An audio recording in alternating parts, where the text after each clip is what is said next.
Assalamualaikum warahmatullahi wabarakatuh. Selamat datang di mata kuliah Algoritma Pemrograman 1 bersama saya Pak Dani Swanjaya.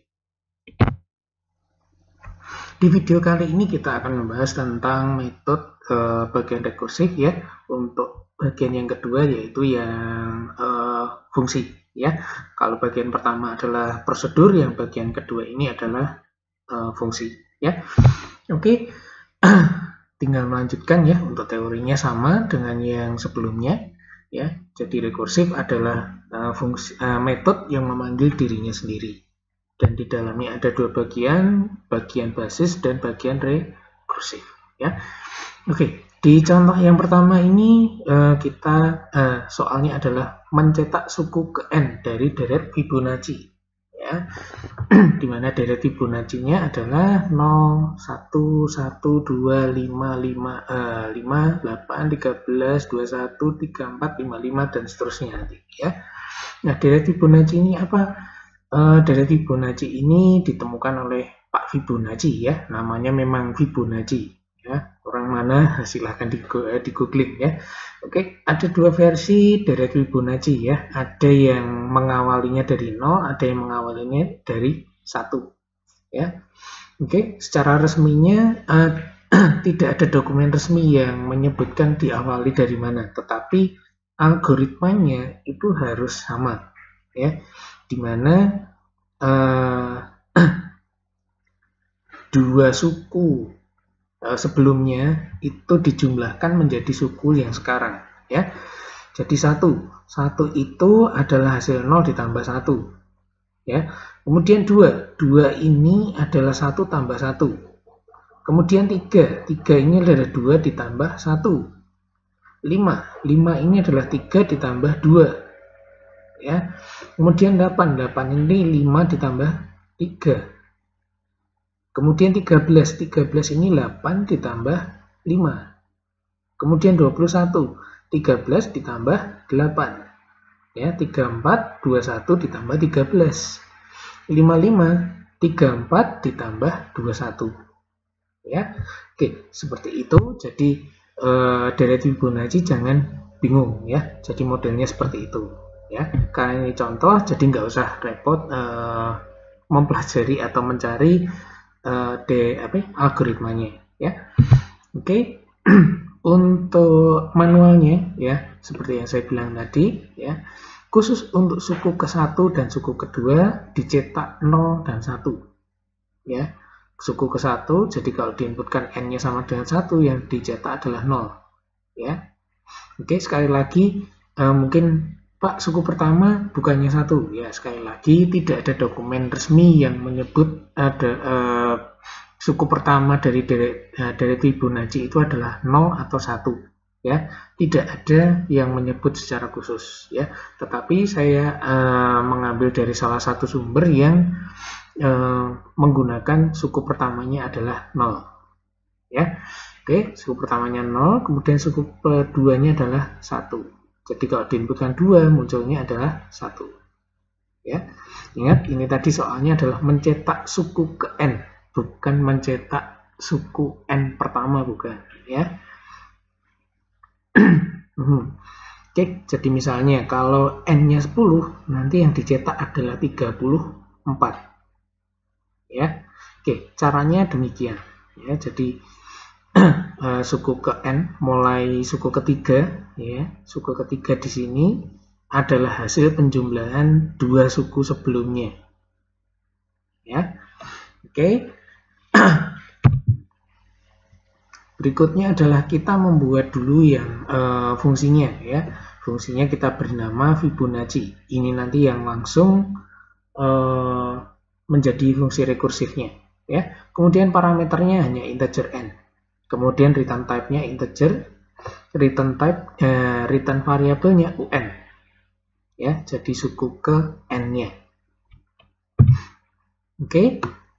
Kemudian bagian di dalam fungsinya ya, secara default Fibonacci dalam kurung integer n dan return integer un. Dan ini ya, integer un. Jadi 1, 2, dan 3.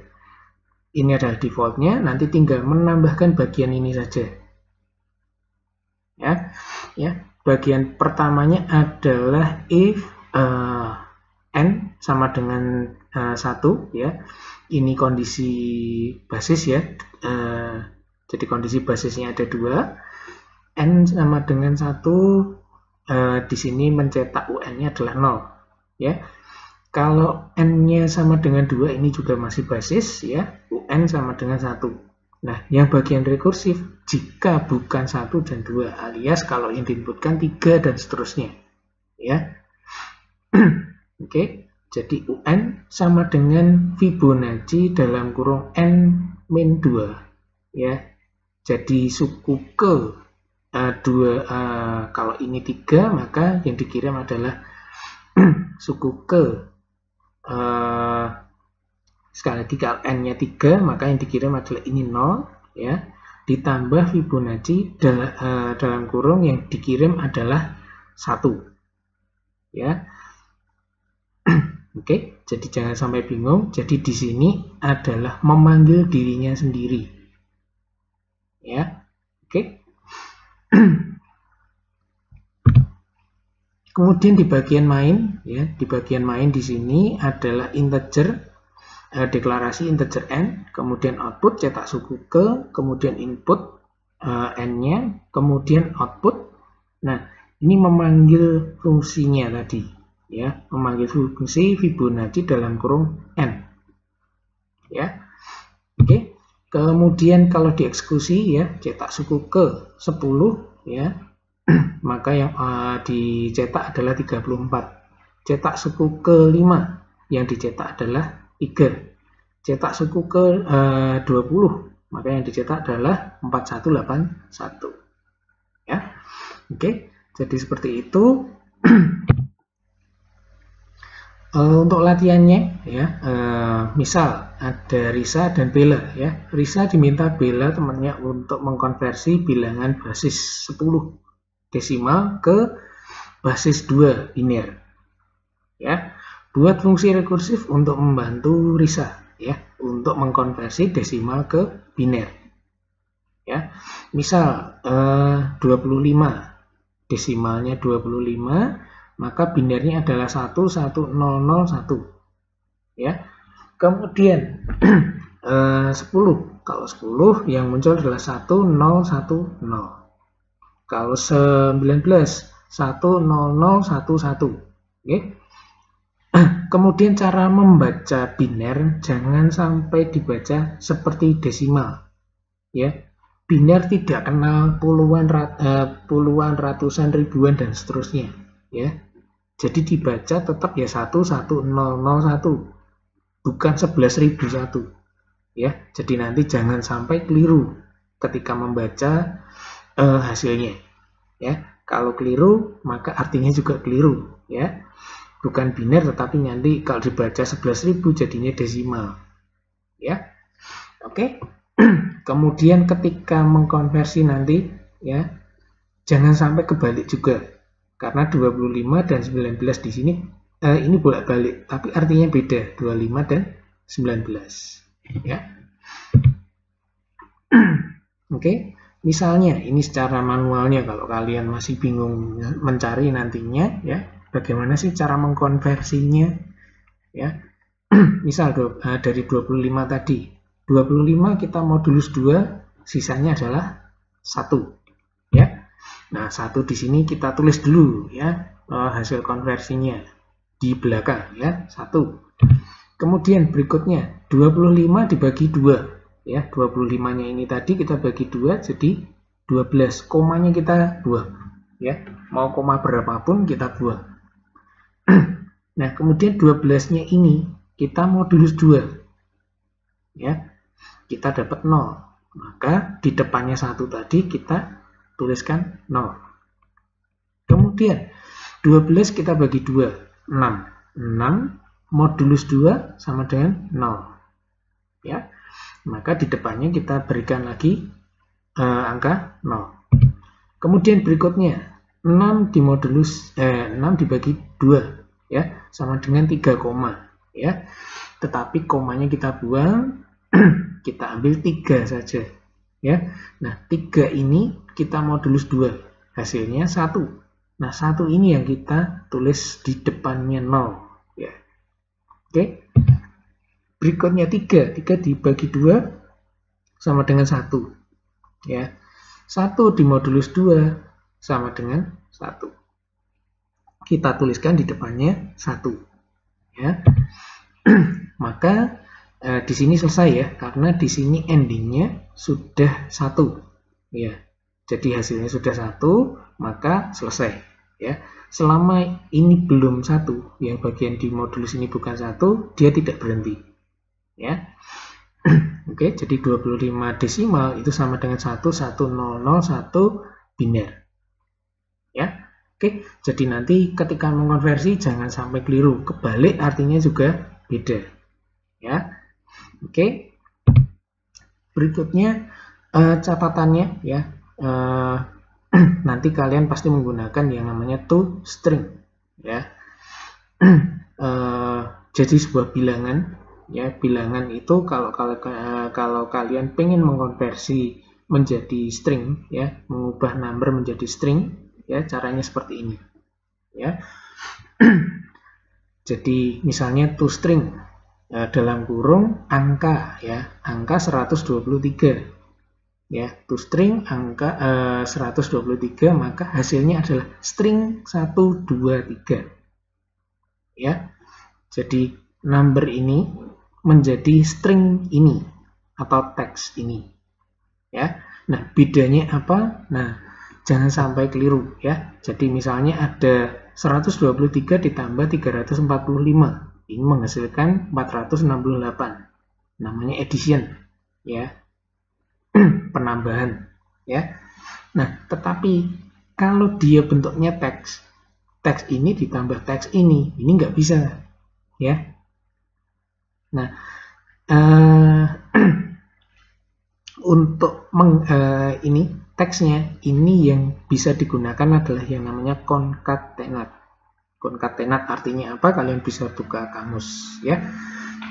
Oke, jadi ada teks memakai ini, operatornya adalah simbol n ya, simbol n, kemudian dalam petik ya 4, 5, 6. Nah, kalau ini n ini, maka hasilnya 1, 2, 3, 4, 5, 6 ya. Ini bukan operator logika saat digunakan di sini ya, tapi ini operator untuk menggabung teks ya, atau menggabung string ya, atau operasinya yang disebut sebagai concatenate ya. Jadi bedanya di sini. Jadi nanti jangan sampai memandangnya hal yang sama di sini ya. Oke. Berikutnya di contoh yang kedua. Di contoh yang kedua, Bella diminta Risa untuk mengkonversi bilangan basis 2 biner menjadi basis 10 desimal ya. Buat fungsi rekursif untuk membantu Bella ya. Ini hubungannya sama latihan yang sebelumnya tadi, latihan 1 tadi ya. Jadi misalnya kalau 11001 ya sama dengan 25. Jadi binernya ini, maka desimalnya ini dibalik ya. Oke. Misalnya ada 11001 ya biner, maka untuk mengkonversi jadi desimal ada caranya seperti ini ya. Ini dipisah semua ya. 1 1 0 0 1 1 1 0 0 1. Jadi asal muasalnya dari situ ya. Di sini ada berapa digit ya? 1 2 3 4 5. Maka yang tertinggi adalah 5 min 1. Jadi 4. Ya. Kemudian 4, 3, 2, 1, 0. Ya. Nanti tinggal dijumlah, kita dapat angka 25. 1001. Nah, oke. Dipisah juga ya. Kemudian di sini ada 1, 2, 3, 4. Karena 4, maka pengalinya yang tertinggi adalah 2 pangkat 3. Ya, 4 kurangi 1. Ya. 3, 2, 1, 0. Ya, menghasilkan desimal 10. Ya. Kemudian 10011 biner ya. Ini juga sama, ini ada 5 angka ya. 1, 2, 3, 4, 5. Maka pengalinya yang tertinggi adalah 2 pangkat 4. 4, 3, 2, 1, 0 ya. Ketika dijumlah kita dapat angka 19 ya. Oke, seperti itu manualnya. Maka untuk membuat fungsi rekursifnya ya, kita buat nama fungsinya adalah toDecimal ya. Yang pertama parameternya adalah string basis 2 ya. Kemudian integer index, kemudian integer base ya. Oke, gunanya apa? Kita akan pelajari di definisinya ya. Ini return type-nya ya, integer, kemudian return variabelnya namanya bil ya. Oke, berikutnya adalah fungsinya ya, definisi fungsinya. Secara default adalah toDecimal di sini, kemudian integer bil, kemudian return integer bil. Ini defaultnya. Tinggal tambahkan ini saja. Ya. Jadi di sini indeks sama lebih besar dari 0 ya. Indeks ini adalah pengalinya ya. Jadi urutan keberapa? Ya, kalau ini benar, maka indeksnya lebih dari 0 ya. Artinya yang bagian rekursif ya, maka yang dipanggil adalah bil dikali base sama dengan bil base dikali toInteger ya. Jadi toInteger ini mengubah string ya, string menjadi integer ya. Jadi kalau teks 1 2 3 tadi ya, teks 1 2 3 kalau di toInteger maka menghasilkan 123 ya. Oke, seperti itu. Ya, untuk fungsi char di sini sudah kita pelajari sebelumnya. Jadi untuk mengambil ya, karakter ke indeks ya. Jadi mengambil karakter keberapa dari teks basis 2 ini ya. Kemudian ditambah toDecimal ya, memanggil dirinya sendiri ya. Basis yang dikirim sama ya, teksnya teks 1010-nya itu berapa, kemudian yang dikirim berikutnya adalah indeks dikurangi 1. Jadi kita mulainya dari yang terbesar ya. Kemudian base dikali 2 ya. Base dikali 2 ini pengalinya yang tadi ya. Jadi 2 pangkat mulai dari 1, kemudian ini nanti dikali 2 jadi 2, dikali 2 lagi jadi 4 dan seterusnya. 2 pangkat 0 adalah 1 ya. Oke, seperti itu. Jadi di dalam fungsinya, fungsi rekursifnya hanya ini tambahannya ya. Jadi secara defaultnya tadi ada 1 2 3 di sini. Nanti tinggal tambahkan ini ya. Oke, kemudian di fungsi mainnya ya, ada 2 deklarasi ya, string basis 2, kemudian integer basis 10, n ya. Jadi ada 2, basis 10 dan n. Kemudian output masukkan bilangan basis 2 biner ya. Inputnya akan diterima di variabel teks ya. Ketika input jangan sampai keliru ya.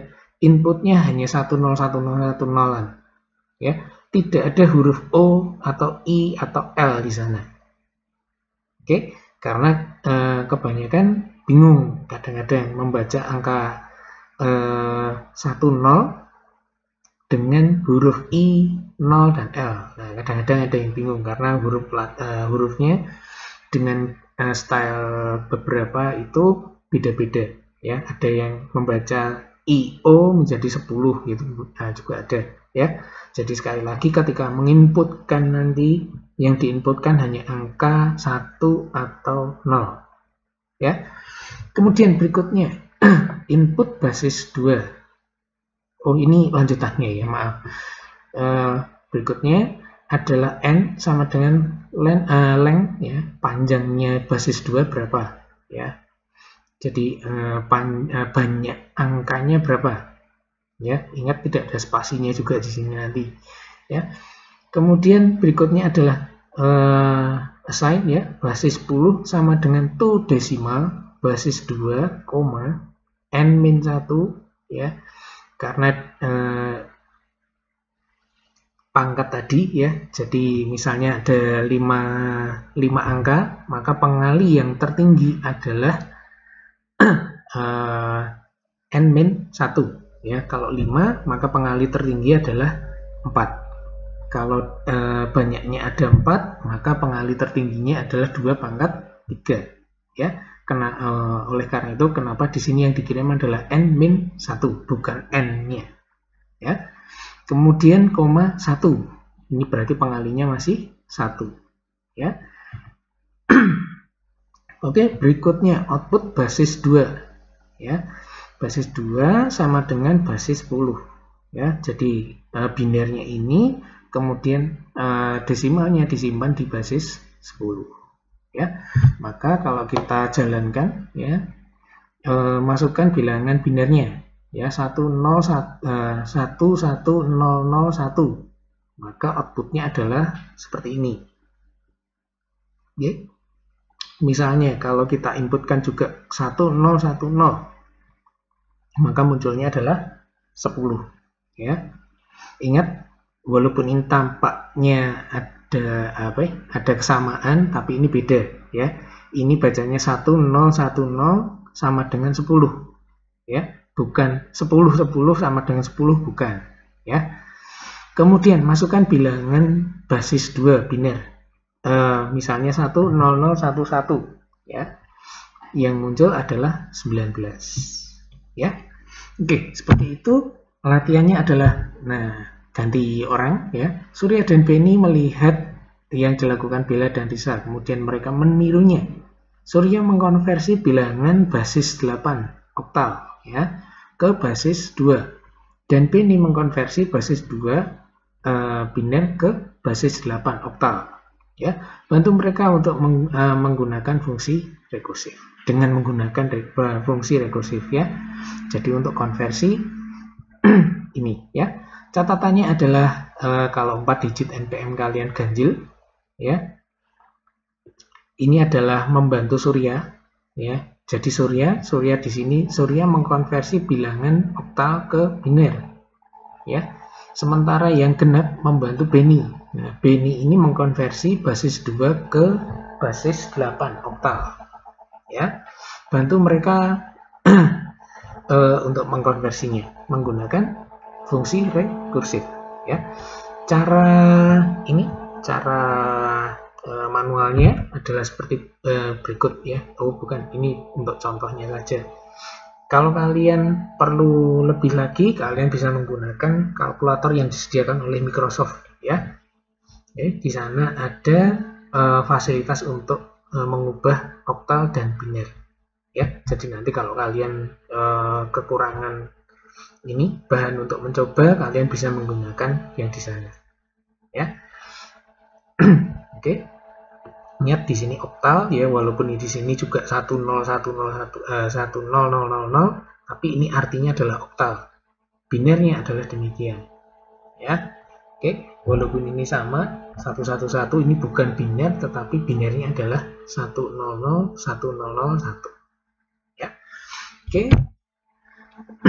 Secara ini manualnya, bilangan oktal ini harus kita rubah dulu menjadi desimal, ya. Desimalnya di sini, ya.